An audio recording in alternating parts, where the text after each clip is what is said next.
నమస్కారం. మనం ఒక వెంచర్ని సేల్ చేయాలన్నా, ఒక కస్టమర్ డీల్ని క్లోజ్ చేయాలన్నా ఫాలో అప్ అనేది వెన్నెముక లాంటిది. ఇది మన అందరికీ తెలిసిందే. కానీ ఈ మధ్య కాలంలో చాలామంది మార్కెటింగ్ అసోసియేట్స్ చేస్తున్న ఒక చిన్న పొరపాటు ఫాలో అప్లని వేధింపుగా మార్చడం. కస్టమర్ 50-50 మైండ్ సెట్లో ఉన్నప్పుడు వారికి మనం ఇచ్చే భరోసా ముఖ్యం.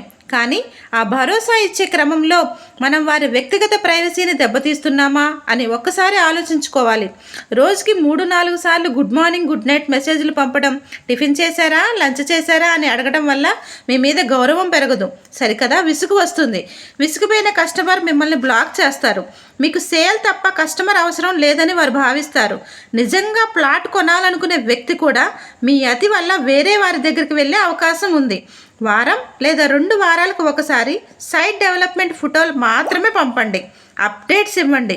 అంటే కొత్త వెంచర్స్కి లేదా రిజిస్ట్రేషన్కి సంబంధించిన అప్డేట్ గురించి వాట్సాప్ చేయండి. డౌట్స్ని క్లారిఫై చేయండి. వారి సందేహాలకు సమాధానం ఇచ్చేలా సమాచారాన్ని పంపండి.